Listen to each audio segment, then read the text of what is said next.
Hello, welcome to another lesson in Adobe Photoshop. We're working with Photoshop CS6 on a Windows platform. Today we're going to learn how to adjust photographs so that you can take a photograph that has bad color, brightness, or other problems, and then you can fix those photographs so they look much better. Now, in order to do this, I'd like to begin by introducing the palettes on the right-hand side. These palettes can be made to appear or disappear by going to the Window menu, where you can see them listed here. So for example, if I want to bring up something like Clone Source, I can do that, and the palette will appear. I can make the palettes disappear simply by clicking the X over here, and there they go.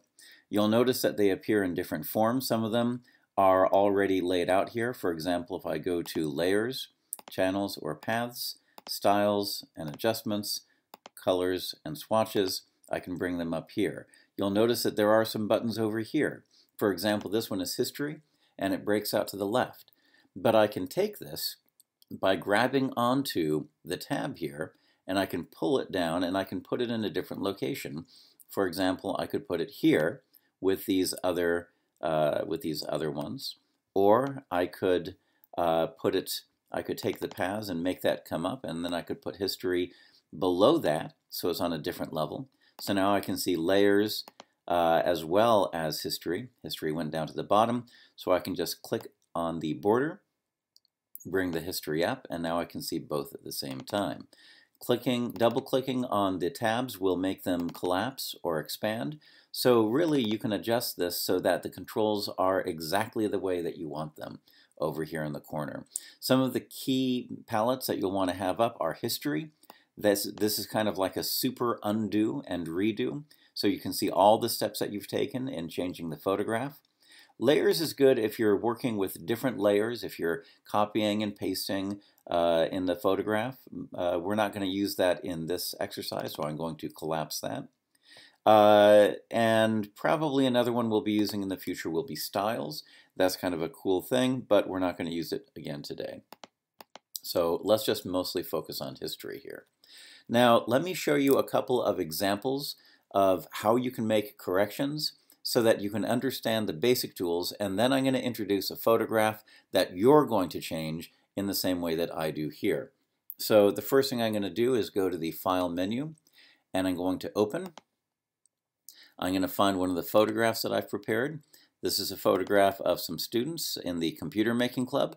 And one of the things that you might notice about this photograph is that it has a rather purplish or magenta cast on it. The color is not really very balanced here. We've mostly got purple and red. We don't have very much in the ways of yellows and greens and blues. So there's a way that we can adjust the photograph to fix it up. And the best way to do that, and most of the things, if not all of the things we're doing today, are in the Image menu, and these are going to be under Adjustments. We're going to use brightness and contrast. We're going to use color balance. We're going to use hue and saturation, and we're going to use something down here called shadows and highlights. That's for the whole lesson here. But for this image, we're going to mostly focus on color balance because that's what's wrong with the photo. So I'm going to click Color Balance. This, by the way, is also Control B in Windows. That's the keyboard shortcut. And you'll notice that I get a little palette down here. And an important thing to realize is that we've got shadows, midtones, and highlights. This makes the color changes affect different parts of the photograph. You'll notice that we also have red, green, blue, and their opposites, the yellow, magenta, and cyan. So, for example, if I go to Shadows, and if I bring the red up all the way, you'll see that it affects really the darker areas of the image. Same thing with cyan. If I do the same thing with midtones, bring up the red a lot, you'll see that it affects it in a different way. It doesn't really make it darker. It just basically changes the hue without the brightness. And then the highlights, this actually makes things brighter in any one of those hues. So this is how we can adjust the colors. So for this picture, I notice that there is quite a bit of magenta, so I'm going to try to go to the midtones, and I'm going to bring up the opposite of magenta, which is green. And you can see as I go, the picture begins to look a lot more normal. People's faces still look a little washed out, so I might want to see if I can go into perhaps the shadows here. Let me see if I can pick up a little bit of red and a little bit of yellow to bring more of an orange or brown cast in there, and I think that's an improvement. I'm going to go to highlights and play with it, and a lot of this is really just going around and trying things out. Try this, try that. I think a cyan cast would be a little bit nicer. It makes the lighting look a little bit whiter. And then I'm going to try to bring, let's see, I think probably go back to the midtones, bring a little bit more red into it, but not too much because that's where we were coming from in the first place. And that looks pretty good. So I'm going to say OK. And this is where the history is really helpful, because you'll notice that it shows all the actions we've taken, which is just two things. We opened the document, and then we did a color balance. But if you click on here, on this thumbnail, you'll get the image as it originally was, and you can go back and forth between the two states. So this is the image that we opened up, and after we did the color balance, it looked like that. So here's the original, and here's the balanced one. I'm not sure how well this will show up on YouTube, but it really is a difference. It's not a huge difference, but it certainly takes away all of that purple color that was there. And that's a great improvement in the appearance of the photo. So that's one example of how you can fix a photo up by taking colors that look unnatural and make them look natural again. I'm going to open up another image. This time I'm going to open up a street view here. And this is what it looks like here. And you'll notice that there's a problem that you get sometimes with photographs where one part of the photograph is overexposed, or at least just very bright, and the rest of the image is very dark. Now it's difficult to deal with these because if you just try to adjust the brightness and the contrast, then brightening the photo up enough so that you can see the street scene makes the sky far too bright. And the reverse is true. If you try to make the sky a little bit darker, then you're just hurting the rest of the photograph. So how do we treat both areas the way that we want to? Well, the answer is that we go into the image menu, we go to adjustments, and we use shadows and highlights.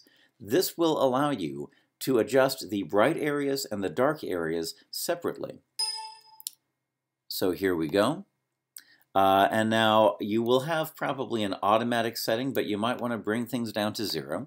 So 0% for the shadows and 0% for the highlights. And then you can start from there and see what looks best. Now, one thing to keep in mind is that you're not going to fix everything about the image with just one adjustment. You might have to make several adjustments in different areas. So let's keep that in mind. Now, if I change the shadows, it'll take only the dark areas and make them brighter. Now you'll notice that the sky is pretty much the same as it was when we started, but the street view is getting a lot brighter. This actually looks a little bit washed out, but we can change that a little bit later by adjusting the brightness and contrast, and also the color saturation. Down below we've got the highlights. This will make the sky darker, but leave the rest of the image untouched. So we don't want to do this too much right now, but we know that we're going to bring up the brightness and the contrast, and so we don't necessarily want to have the sky being too bright. So I've just changed it by going 50% up for the shadows and about 10% up for the highlights. I'm going to say OK. So now you'll see the color looks a bit more balanced, but still not perfect. So I'm going to go back up here, go into Image, and get the brightness and contrast. I'm going to try to bring up the contrast some and bring up the brightness some. And here you'll see things look a lot more balanced. The sky looks very similar to the way it was in the beginning, but you'll notice that the street view looks a lot better. I'm going to try one more thing. I'm going to go into Image, Adjustments, and go into Hue and Saturation.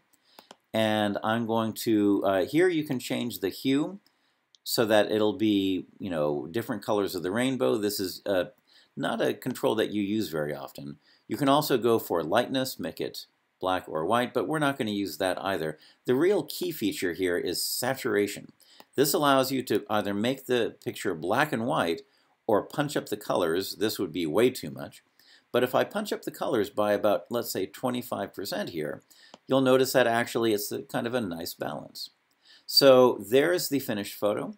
And again, I can see on the right under the History tab, I can see all of the steps that I took, shadows and highlights, brightness and contrast, and then hue and saturation. And then if I go back to the original, this is what the original looked like, and this is what the finished image looks like. You'll see that it looks a lot better. So those are two example photographs which show you the kind of things you can do with these controls. So from this point on, I'm going to slow down, I'm going to be a lot more careful, and I'm going to show you what I want you to do with an image that I'm going to make available to you. So I'm going to close this, and we're going to open an image. This is an image of Ponta. It's called IMG 2244. I'm going to open it. Now, this is an image taken at night. You'll notice that Ponta is in the park here. This is during his evening walk. You'll notice, however, that there is kind of a light area down here. That's because Ponta is wearing a little lamp around his collar, and so that lights up this area. Now, what that means is that we can't just use the brightness and contrast, because if we do, this bright area will become way too bright. So what I want you to do first is to go to the Image menu.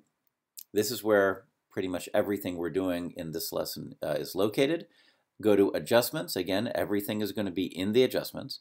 And we're going to go not to Brightness and Contrast, we're going to go down to Shadows and Highlights. So as you're doing this in Photoshop, the first thing you should do is go to Image, Adjustments, and Shadows and Highlights. Again, we're given an automatic adjustment here of 35%. You might want to take that down to 0. And we're not really going to be affecting the highlights too much because there's not much to work with there. But we are going to be working with the shadows. So pull that up until you get to a place where you think is a good balance. This is too much. The whole image looks kind of strange. But if we go closer to about 50%, you can see that it looks actually somewhat balanced. You might prefer something a little bit lower. We can try 40%, for example. But find an area that you think is a good balance. You don't necessarily have to do the same thing that I'm doing. Again, we're leaving the highlights alone because there's not very much in the highlights area. We're just bringing the shadows out. And as you can see, a lot of detail that you couldn't see before is now visible.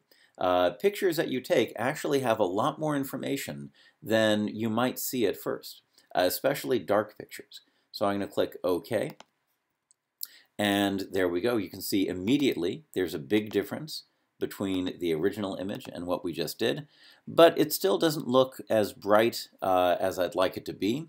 It might be that this is the best I can do, but I can try to make it better by going to the Image menu, going to Adjustments, and this time we're going to try Brightness and Contrast. So go to Brightness and Contrast for your second step. You'll get a smaller dialog box here, and you can move this around so it gets out of the way of anything that you're working on in the photo. And here we have two controls. We have Brightness and Contrast. Brightness means it'll become either lighter or darker. Contrast means that the colors will be deeper or they'll be more washed out and gray. If you think that these controls are not powerful enough, you can click on Use Legacy, and that makes things have a much stronger effect than they have without using Legacy. But I think for finer control, you might not want to use Legacy. There's also a preview button here. You should always have the preview turned on. That way you can see immediately the changes as you make them. So I'm going to try affecting this by increasing the brightness some. There we go. Again, if I go too far, that's too much. It looks like there's some sort of overexposure. So I'm going to try to get something that looks like a good balance. Again, the picture doesn't look perfect, but we're just trying to improve it, and we're going to take another step with the color and saturation soon. I'm going to try improving the contrast. The contrast makes the colors deeper, but it also makes certain parts of the image darker, so we don't want to go too far with that. I'm using, I guess probably a good balance is 50% brightness and 10% increase in contrast, and I'm going to try that. So I'm going to click OK. All right, now you can see again, it's changed significantly from where we had it with the shadows and highlights, and it's changed a lot since we first opened the image. You can see this effect by clicking on the different parts of the history. So this is also an undo, by the way. If we wanted to undo the brightness and contrast, we just click on the previous step, and now the brightness and contrast is taken away, and you can try it again or do something else. But the brightness and contrast was good, so we're going to keep that. All right, so next, what do we want? Well, the color is still a little bit off, so I'm going to go next to the color balance. I'm going to go to Image, Adjustments, and I'm going to go to Color Balance right here. Again, it's Control B if you want to use a keyboard shortcut. And here, if I deal with the shadows, that's really going to affect the whole picture because there's a lot of shadow in here. And you might notice that the picture overall has a bit of a green cast. So I'm going to go to the part here under Shadows where I've got green, and I'm going to try to reverse that by upping the magenta some. So let's take a look at how that affects everything. We don't want to go too far. And of course, we don't want to make everything just look purple. But by changing it a little bit, I think that we get an improvement. If I go to the midtones, you might notice that the midtones affect kind of like the general balance of the image. I'm going to try doing a little magenta here as well, but not too much. I might want to try, let's see, I think that blue and yellow are probably okay at this level. Let's try red and green. Probably a little bit on the red side, more than the magenta side would be good. And then just very small changes here, as you can see. And then for highlights, once again, you can make bigger changes. Notice how when I bring up the red, it mostly affects Ponta's fur and a little bit of the greenery down here. So that's kind of a good adjustment as far as I'm concerned, because Ponta is the central subject here. I might want to try bringing the greens up a little, because although it was a green cast overall, doing the highlights will mostly focus on the plants. It won't make the dirt more green. So that's, I think, a good place to bring the green back in the plants. And I think the yellow is, again, probably about where it should be, maybe a little bit extra on the blue. Again, you can play with this. The adjustments that I made aren't necessarily perfect, but you can play with them until you get the levels that you want. I'm going to click OK. And if we undo that one step, you can see that we changed from a mostly green image here to a more balanced one. And if we go back to completely to the original, you can see, look at that. That's very different from what we've got right now. The one last thing I might want to try is to go into the image menu, go into adjustments, and this time I want to try the hue and saturation, actually just the saturation. And remember, the saturation is that middle control, and if I bring it up, will the colors be better? Well, you'll notice that if I bring up the saturation, the plants become more green and Ponta becomes more orange, and that's kind of what I want to do. I might want to try a little bit with the lightness, but that doesn't really work too much, just a tiny bit perhaps. But this actually works a lot better. So now I've got a photograph. It's still clear that it was taken at night, but you can see that it's an incredible improvement over the original. We opened it, and then we applied shadows and highlights, then brightness and contrast, then color balance, and then hue and saturation. And what we ended up with was a picture that looks much more like a well-lit photograph, at least for the subject matter. It's not a perfect photograph, but it's certainly a lot better than the original. The original is something we really could not use, but this one is something that is much more usable wherever you want to put it. And so that's what I'd like you to do. I would like you to open this image, and then following the steps, or at least the advice on the steps that I gave you.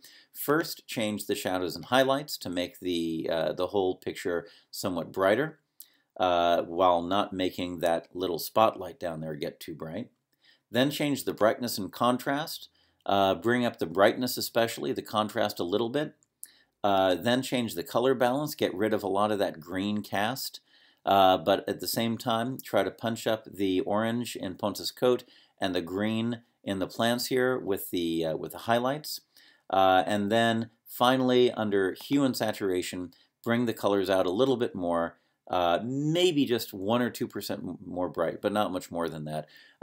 Although if you think that something else looks better, go ahead and do it. Just don't go crazy. Don't make it look really weird, which I think a lot of people like to do when they're first using Photoshop. Try to make a picture that looks either like this or better. Not stranger, just better. And that'll be the final image that you have. So we're going to go over to the File menu, and we're going to save this for web. So go ahead and select that. We're going to choose a JPEG, and quality can be, this image is already pretty bad quality. I'm not sure if bringing it down to 60 is going to really do much good for it. So probably something closer to maybe 80 would be a good decision. And it still is probably going to be, well, it's certainly not ready for the web, that's for sure. But 2.5 megabytes for a full-size photo is not too bad. So I'm going to click Save down here. And, ooh, I've got some pictures of myself. That's from the previous assignment. I guess I can put this in my pictures, and I can change the name to Ponta and underscore night. So I'm going to save that. Now, if you're going to use this image on the web, then probably what you want to do is also decrease the size. I don't know if you want to crop it or not. We can certainly take a look at what that looks like. These are extra steps. You don't have to do this if you're in the CPS 100 class, but if you're in the web design class, I would like you to do this. So let's see if we can maybe crop this a little bit and still have it look okay. We don't want to crop it fully. We want to get a sense of Ponta's environment here. So that's good, I think. So we just cropped it down. This is from the previous lesson, so you should know how to do this. I'm going to hit the Enter key, and now it's cropped. I can go back to another tool, and we're good. Let's see. Actually, now that I look at this, you'll notice that this line right here on the gate is a little bit distracting. So I'm going to try to crop it again, and I'm going to try to bring it just below that line. And I think the balance of the image is still good. I don't need to crop anything off the bottom to make it balanced. Hit Enter again, click on the Move tool, and now I think it looks a lot better. But still the image is very large. You might notice that if we click on here, then we see that the image is still, wow, almost 3,000 pixels wide, 2,000 pixels tall. So what I'd like to do then is make it smaller. If we use the keyboard shortcuts and we say Control 0, that makes the image expand to the whole window. But if we do Control 1, then it becomes full size. And you can see that this image is way too big.